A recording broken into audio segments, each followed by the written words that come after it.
খুব খুশি হয়েছো? খুব খুশি হয়েছো? উপরে পারছো না? উপরে পারছো না? খুব দুঃখী গো, মুখটা কেমন হয়ে গেল।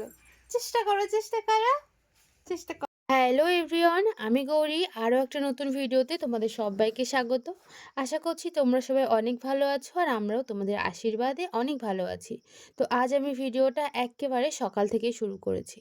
তো এখন বাজে ওই 7টা মতন, আর আমি আজকে ঘুম থেকে উঠেছিলাম 4:30 বা 5টার দিকে। তো বাড়ির সমস্ত কাজ আমার আর মায়ের করা কমপ্লিট।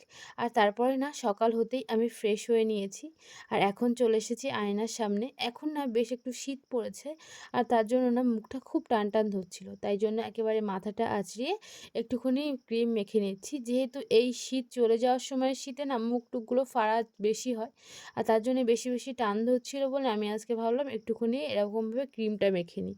প্রত্যেক দিন সময় না হলেও আজ একটু বেশি সকাল সকাল উঠে পড়েছিলাম, তাই সংসারে সমস্ত কাজ হয়ে যাওয়ায় এই যে একটুখানি নিজের মুখচর্চা রূপচর্চা করার সময়ও পেয়ে গেলাম। আর তারপরে যেটা আমার প্রত্যেক দিনের কাজ, একটু জল খেয়ে তারপরে দিনটা শুরু করা। তারপরে আমি অন্য কিছু খাই, তো সেরকমই আজকেও জল খেলাম। আর আজকে যেহেতু অনেক সকাল সকাল উঠে গেছিলাম, তাই জন্য দেখো আমার খুব খিদে পেয়ে গেছিলো। তাই জন্য বাবুর জন্য করেছিল ওটস, আর বাবু আমাকে ওই যে 1 বাটি দিয়েছে। বাবুও খেয়ে নিয়েছে। তারপর বাবুর যেটা করা হয়েছিল তার থেকে 1 বাটি বাবু আমার জন্য তুলে রেখেছিল। আমি বলেছিলাম আমার খিদে পেয়েছে। তো এই যে সকালবেলার ব্রেকফাস্টে আমি ওই ওটস খেয়ে নিয়েছি, আর ওই ডিমটা খেয়ে কিন্তু সকালবেলার ব্রেকফাস্টে আমি কমপ্লিট করে নিয়েছিলাম। আর যেহেতু আজকে মায়ের ছুটি আছে, মা কাজে যাবে না, তাই মাই রান্না করছে।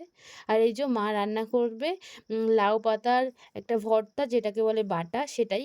আর মা আরও তুলেছিল ও, তার মানে গাছ থেকে কিছু মিটুলি। আমাদের গাছ আছে নিজেদের, সেখানে ভীষণ মিটুলি হয়েছে, আমরা খেয়ে শেষ করতে পারছি না। আর আমার শাশুড়ি মা না ভীষণ পছন্দ করে এই মিটুলির চচ্চড়ি। পুঁইশাকের, এক কথায় পুঁইশাকের সমস্ত পদই ওনার ভীষণ প্রিয়। তো উনি সমস্তটা তুলে এনেছে, আর আমাকে বলছে এখন আমি ওগুলোকে ছাড়িয়ে রাখতে হবে। উনি প্রত্যেকদিন একটু একটু করে রান্না করবে আর খাবে। তো আমিও ভাবলাম যে হ্যাঁ, একটা কাজ একবারে করে রাখি, তাহলে আস্তে আস্তে হয়ে যাবে। যেহেতু ফ্রিজ আছে আমরা রেখে দিতে পারবো। আর এই মিটুলি থেকে দিদিরও কিছুটা মিটুলি দিয়েছিলাম। আর তারপরে না এই মিটুলিগুলো কাটতে আমাদের অনেক সময় লেগে গেছিলো। আর দেখো যে আমি লাউ পাতাটা বেটে বাটার জন্য কেটে দিলাম, ওটা মাও ভাপাতে বসিয়েছিল। আর মা যেহেতু রান্না করছে, আমি আর মায়ের রান্নার দিকে কোনো জায়গায় যাই না। আমি আমার কাজটাই করে দিচ্ছিলাম মাকে। আর মার কিন্তু আমি তার আগে সবজিগুলোও কেটে দিয়েছিলাম রান্নার। তো তোমরা কে কোথা থেকে আমার ভিডিওটা দেখছো অবশ্যই করে আমার কমেন্ট বক্সে এসে জানিও। আর আমার ভিডিও তোমাদের কেমন লাগে সেটাও জানিও। আর তোমাদের এই অনেক অনেক ভালোবাসা না আমাকে আরও একটা নতুন ভিডিও তৈরি করার জন্য অনেকটাই উৎসাহ করে। আর জানো তো, এই যে প্ল্যাটফর্মটা আছে, এখানে না আমি ভিডিও বানাতে চাই, আর এটা কন্টিনিউ করব বলেই এখানে পড়ে আছি। আশা করছি তোমাদের সাপোর্ট পাবো, আর সেটাই জন্যই আমি অনেকটাই আশাপূর্ণ তোমাদের কাছে। তো তোমরা আমাকে সাপোর্ট করবে এই আশায় আমি বসে রইলাম। আর আমি প্রত্যেক দিনই ভিডিও আপলোড করব, ছোট বড় এভাবেই, কারণ তোমরা জানোই আমার কাছে একটা ছোট্ট বেবি আছে। তো তাকে সামলাতে গিয়ে আমি অনেক সময় ভিডিও দিতে পারি না, সময় পাই না, কিংবা কখনো হয়ে ওঠে না। ও তো এখন একটু বড় হয়েছে, এখন ও ওর মনের ভাব প্রকাশ করতে জানে। ও কান্না করে কিছু না পেলে, তারপরে ওর যা ইচ্ছে সেগুলো যদি না করি ও অনেক সময় কান্নাও করে দেয়। তো এদিকে দেখো মায়েরও রান্না হয়ে গেছিলো। মা একটু গেছিলো রাস্তার দিকে, আর ততক্ষণে মামাম দেখি ঘুম থেকে উঠেও গিয়েছে। তাই ওকে এই যে বাইরের বিছানাতে এনে শুইয়ে দিলাম, যাতে ও একটু খেলা করে।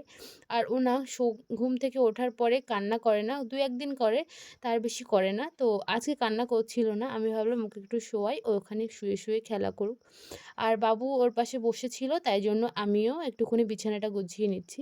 এখন না আমি বিছানাটা আগে আগে গোছাই না, একটু বড় হয়েছে তো ও, তাই জন্য ওকে যদি একটু নাড়াই সকালবেলা উঠেই তো ও কান্না করে দেয়, তাই জন্য। তো তারপরে একেবারে লাঞ্চের সময় তোমাদের সাথে দেখা করছি। আর আজ আমাদের বাড়িতে রান্না হয়েছিল পুঁইশাকের চচ্চড়ি, লাউ পাতা বাটা, আর একটা শুক্তো। আজকে একেবারেই ঝোল কিছু ছিল না, এটা দিয়ে আমরা আজকে লাঞ্চটা কমপ্লিট করেছিলাম। তো তোমাদের ভিডিওটা কেমন লাগছে তোমরা কিন্তু অবশ্যই কমেন্ট বক্সে জানিও। আগের দুটো পদ আমি খেয়ে নিয়েছিলাম আগেই, আর যেহেতু এটা আমার প্রিয় পদ, তাই জন্য আমি এটা সবার লাস্টে খাই। আর আমার এটা ভীষণ অভ্যাস, যেটা আমার প্রিয় খাবার সেটা আমি সবার লাস্টে খাই, আর তারপর আমি কোনো খাবারই খাই না। তো তোমাদের সঙ্গে কার কার সঙ্গে এরকম হয় আমাকে জানিও। আমি তো এটা ভীষণ করি।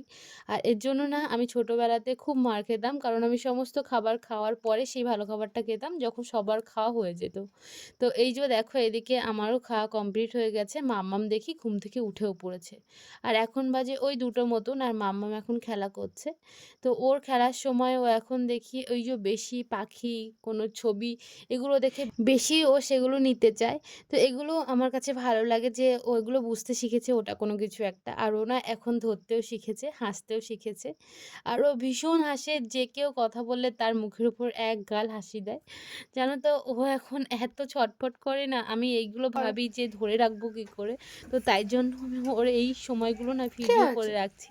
যাতে এগুলো তো আমি সমস্তটা বাঁধাতে পারবো না বা রেকর্ড করে রাখতে পারবো না কোথাও। কিন্তু YouTube বা Facebook এ রাখলে অবশ্যই করে এগুলো থেকে যাবে। যখন ও বড় হবে তখন দেখবে।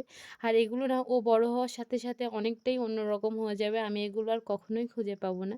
তাই ভেবেছি এগুলো এভাবেই আমি আটকে রাখবো, যাতে ও যখন বড় হয়ে যাবে এগুলো যেন না বড় হয়ে যায়। তো তাই জন্যই এগুলো রাখা। তো তোমাদের ভিডিওটা কেমন লাগলো জানিও। আজ এই পর্যন্তই। দেখা হচ্ছে অন্য একটা ভিডিওতে। Thank you.